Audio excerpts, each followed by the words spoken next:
Kamara yung anti-political dynasty bill. Pero may ilang mambabatas na binawi yung kanilang suporta, matras o sponsorship.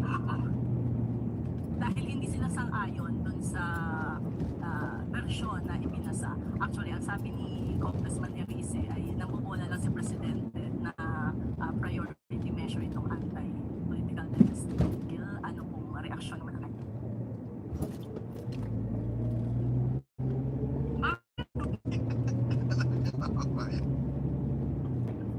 Nakita niyo yung ganong reaction ni Jose Claire. Ang tawag doon, checker. Na-trigger si Chris. Alam natin si Jose Claire.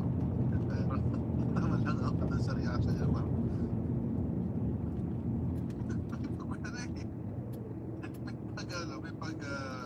May inis. Ang cute eh. May inis eh.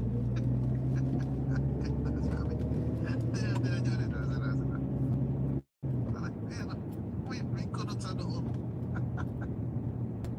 Ang cute eh. Bakit naman po?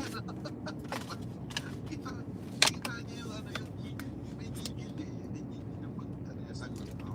Ito nga yung resulta ng sagot ko. Kay Pangulo isisisi.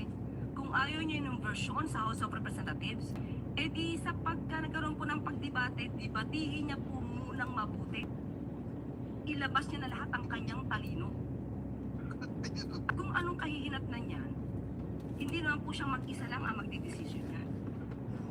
Ang nakakapagtaka po dito kay Congressman Erice, parang lahat na lang nakasalanan sa mundo, isinisisi niya sa Pangulo. Trabaho po nilang gumawa ng batas. Kaya trabahuhin niya po yan kung anong gusto niyang version. Ma'am, nabanggit niyo po natin na nag-usap si Presidente at si Wait, mamaya ka natin. Mali. Ay, kailangan yung second day. Trabaho kasi talaga ng Kongreso yun. So, as a congressman, it's your job to convince your fellow congressman. By the way, mga kabayan, kung ating alam, ang Kongreso is a collegial body. Ibig sabihin, bago kami maipasa ang batas, kailangan majority ang masusunod. Majority ang masusunod. Hindi yung trip mo. Okay? Ngayon, mga kabayan, kung hindi ka pinapakinggan ng majority sa gusto mong mangyari, sino may problema? Ulitin ko lang, ha? Ulitin ko lang. Di ba? Kung hindi ka sinusunod ng majority sa gusto mong issue, sino may problema? Yung mayorya. Diba? Ikaw lang magaling, majority hindi. Kasi mo yan. Ang may problema, yung nag-iisa. Mag-isa ka lang eh. Nag-iisa ka lang kasi. So ikaw may problema. Basic. Ganun lang simple yun. Ganun lang ka-basic yun. Ngayon, mga kabayan, kung nagre-reklamo, nakakatawa kasi yung reklamo niya. Sinisi niya talaga kay BBBM kasi ano ba yung pinagagalingan nito? Kaya mapakita ko sa inyo. Ito kasi yun. Yan. May balita kasi. Ang nangyari kasi, mga babae, nagsalita itong si Erice. Nasabi niya,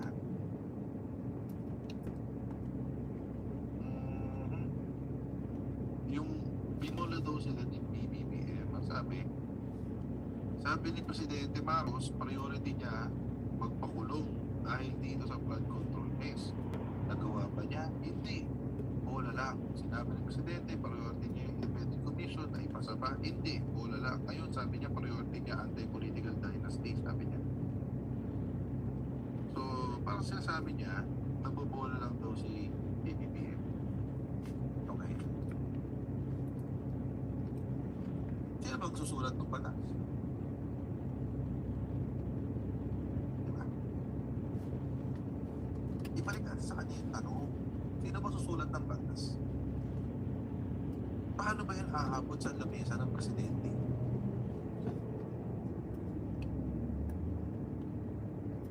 Di ba trabaho nila yun? Trabaho ng Kamara yun. Hindi naman trabaho ng presidente yun. Kahit i-certify pa yan as urgent ng presidente. Hindi ko kahit i-certify pa yan as urgent, kung hindi yan ipaprioritize ng lower house, ng Senate, hindi mangyayari.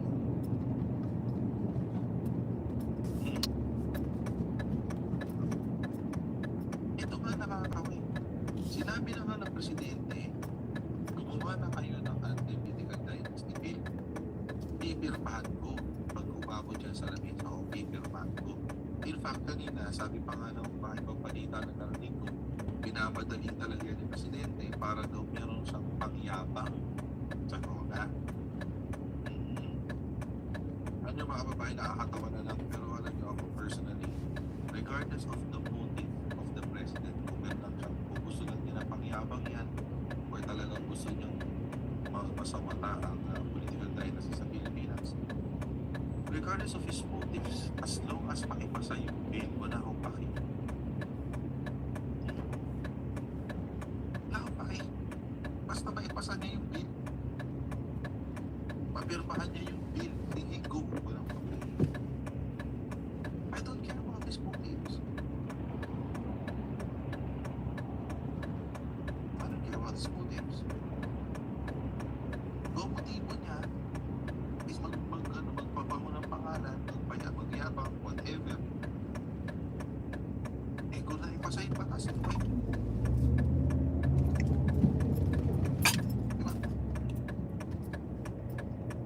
Kung naipasa yung batas, so what? At least meron na tayong anti-political dynasty law. Kasi ito kasi series, hindi siya happy doon sa naging substitute bill. Ang gusto kasi niya, total elimination of political dynasties. Parang problema yun. Okay lang din naman yun. Kaso, is it realistic? Is it realistic at this point? Mga kabayan, kaya rin na rin mismo na 79 years simula nung nagkaroon ng 1987 Constitution hanggang sa nagkaroon ngayon dito ng substitute bill ng anti-political dynasty. 39 years. Maski yung idol niya, ito mga babae, ang sinabi niya to, rektahan. Ang sabi niya, Alexis Antier, salamat sa iyo, super chat. Nagpapapansin lang si Erice kasi nagpapalaman ng papel. We can say that, pero wala niyo mga babayan. Sabi ka, sinabi rin kasi ni Erice, the best president ever daw was Pinoy, sabi niya. Best president ever? Si Pinoy yan, sabi niya. Eh si Pinoy pa, nakapagpasa ng anti-political dynasty bill. Diba? Si Pinoy ba nakapagpasa ng anti-political dynasty bill?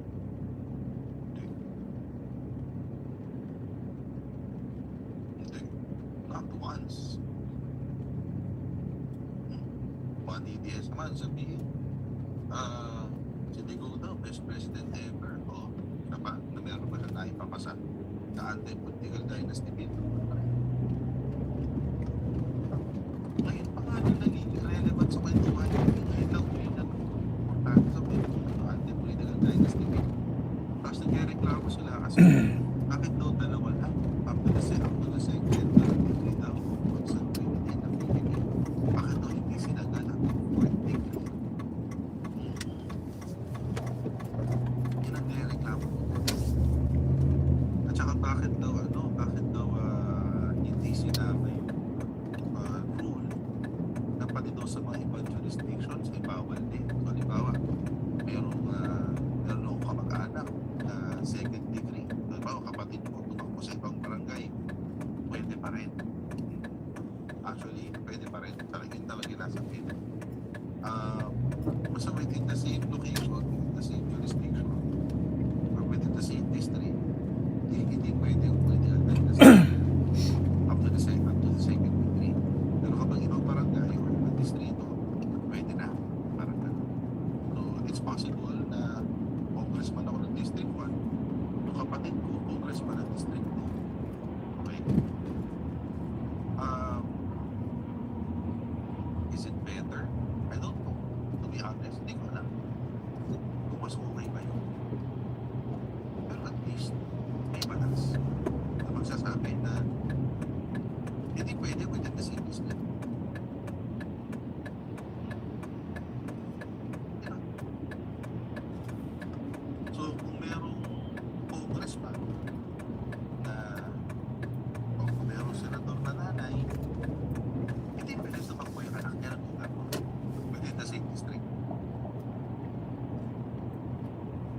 si Ivy, or suppose, let's say, maging congressman si Ivy, hindi pwede tumakbo yung anak niya as governor.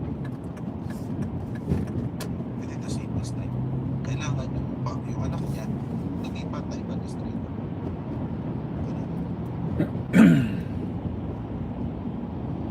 Hindi na pwede ngayon. Hindi na pwede ngayon. Mayor ka, tapos asawa mo, vice mayor, wala nang ganun. Hindi na pwede ba? Wala nang ganun. Yun yung pinagbabawal ng political dynasty. Which is already an improvement. This is already a big improvement. Kesa sa wala. Kesa dun sa walang balance. So ito siya rin siya, nagreklamo siya, inaamay niya si Presidente Bongbong Marcos na hindi raw genuine ang kanyang desire na isawatahin ang political dynasty sa Pilipinas kasi hanggang second decade lang daw papakatkan. Be that as it may, at least meron kaysa wala. Imagine, siya na mismo nasabi, for 39 years ipinaglalaban daw niya na wasakin ang political dynasty. Ngayon na nakapag-kompromiso ka sa dalawang tao, ayaw mo ba? Ayaw ka ba? I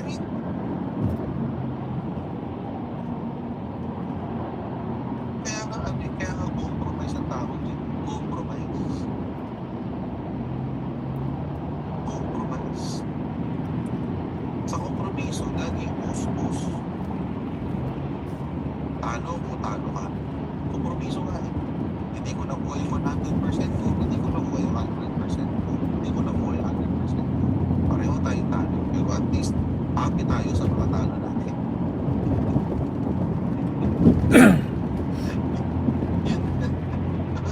Yun lang yun. At the very least, hindi ko man makuha yung 100% ko, happy ako. Hindi ko man makuha yung 100% ko, happy ka. Di ba? Ano naman yun eh. Pwede, why not? After, let's say, maipasa itong batas na ito, after 39 years ulit. Baka mas maaga pa.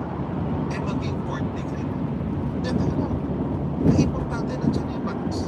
Kesa wala.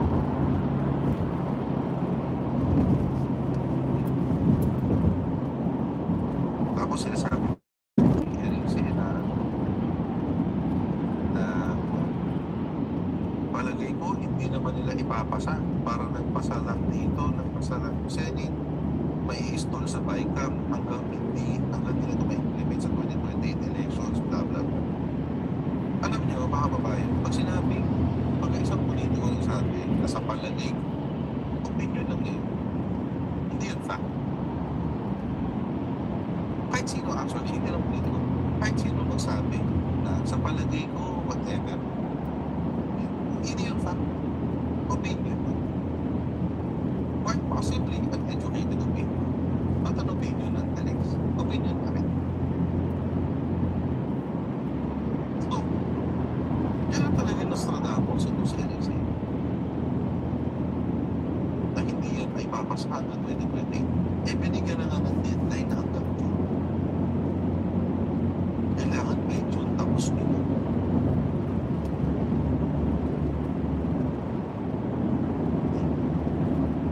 Kaya nga pinakabatikos niyo kay Presidente Bongbong Marcos. Ang batikos sa kanya, hindi siya sincero dahil pangyabang na ito sa sulat. Yan ang sagot mga natin doon mga kabayan. Kasi regardless kung pangyabang na sa soda, hindi so what, at least may batas. Kaya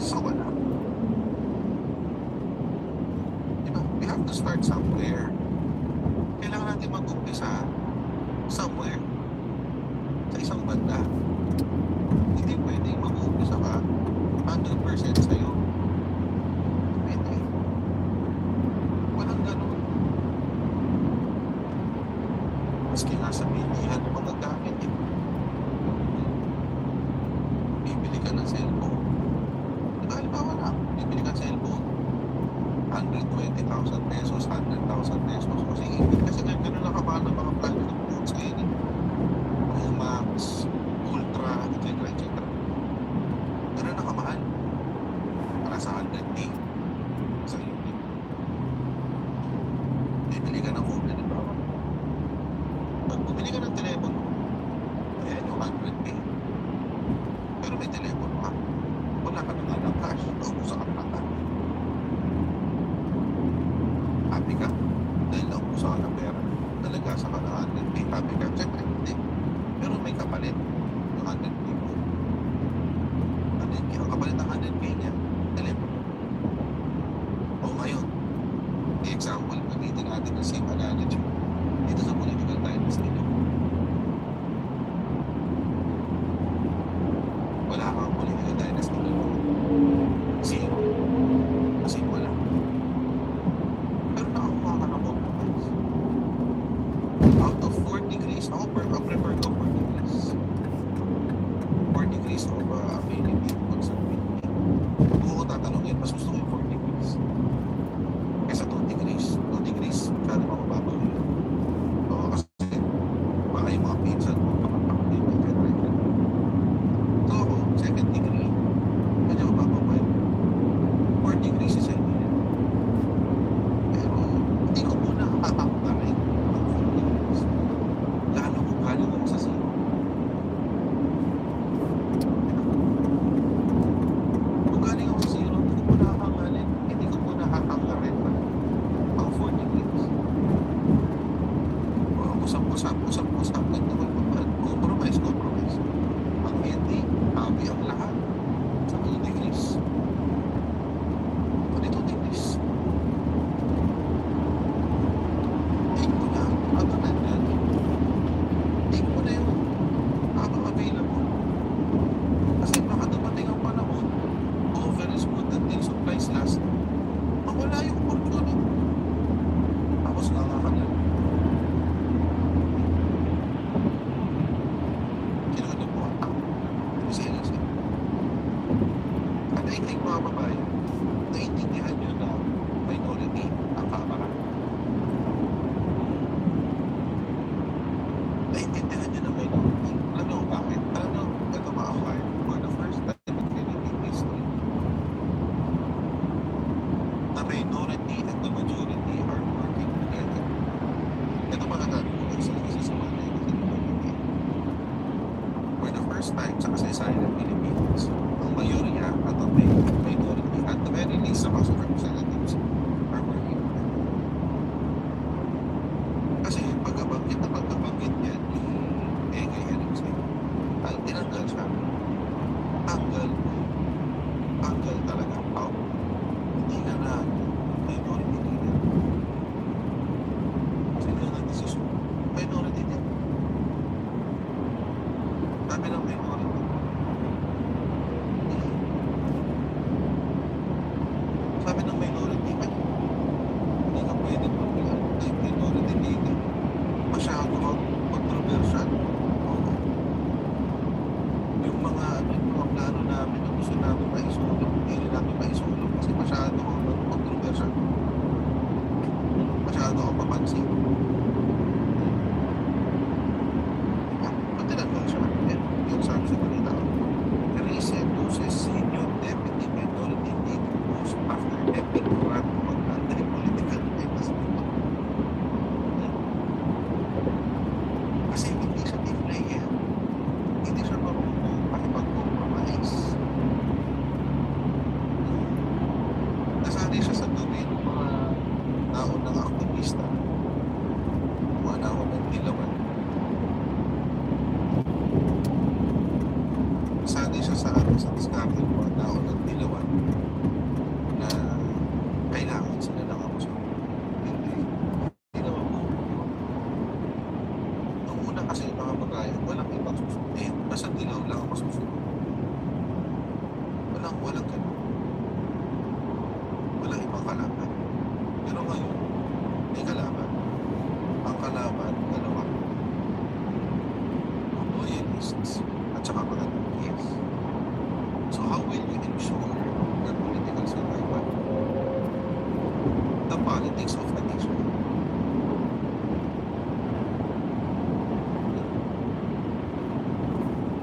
That's how you will ensure your political survival. The politics of a nation.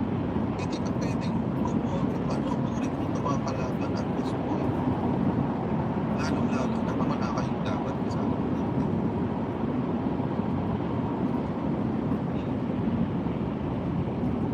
Ano yung mga kababayan, nakakatawa nga. Meron akong mga naririnig. Pag I know may mga kakamping na nakikinig sa atin, na dilaw na nakikinig sa atin. And you know, humor me na lang. Humor me na lang. Pero, pinagsabi kasi na kailangan daw ng mga loyalist, ng mga pro-admin, ng mga dilaw na susundan para matapos sa atin. Actually, hindi. Kung totoo lang, hindi. Pero mas maganda kung magtutulungan.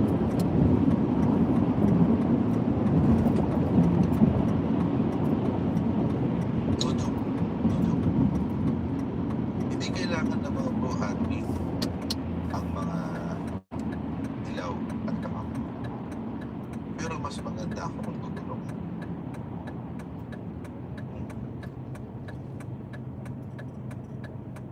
Mas maganda kung magtutulungan.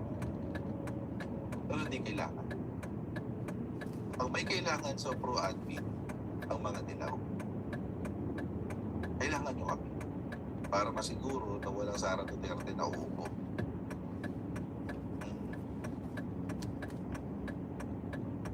Pero ang mga pro-admin, even without the vote of the yellows, kaya. Kasi may solid na yan eh. May solid voting base na ang mga loyalists. May mga good 18 to 19 million ka ng voto. Yung mga pro-admin, mga loyalists. So, and besides mga babae, Sara Duterte, mataas daw sa presidential survey, di ba? 38% or 30%. 30 na lang para madali mag-compute. 30%. Taas, 30%. Pero may 70% na pa na ayaw kay Sara Duterte. May 30% ka pa na ayaw kay Sara Duterte. Iba-iba nga lang ang boto. Yung iba gusto pakamping. Yung iba gusto pure dilaw. Yung iba neutral. Yung iba hindi inclusive. Yung iba pro-admin. Hati nga lang yung boto. Pero may 70% ka na hindi interesado kay Sara Duterte.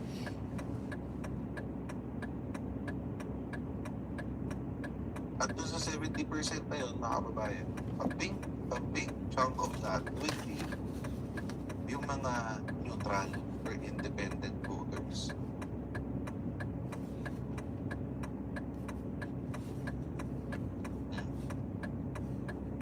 Imagine mga kababayan kay BBM ng presidente.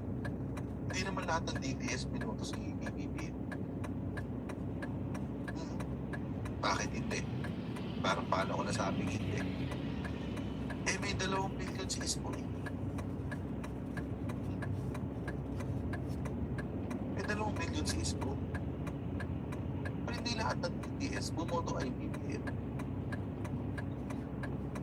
Kaya nga lamang si Sara Duterte ng 800 or 700,000. Kasi nakuha rin niya yung boto ng Isko.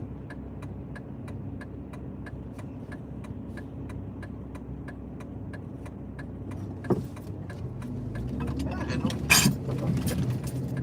And I think the Liberal Party or the minority understands na i-gets nila na, uy, wait, kung gusto natin pa siguro ang ating political survival, kailangan muna natin may pagtulungan. At si Erice, hindi na ipagtulungan, isa rin siyang lakad. So tanggalin na natin, chupi. So, yan na pala. Pero sa palagay niya ba, tatahimik si Erice? Lalong hindi. Kasi Peter siya lalong ibibib. Kasi lahat kasalanan ni Presidente Bongbong Marcos, di ba? So siguro, malamang sa malabang, sinisisi din niya sa isip niya, si Presidente Bongbong Marcos, sa magkakatanggal sa kanya dyan sa pagiging senior deputy minority leader. But then again, mga kababayan, going back,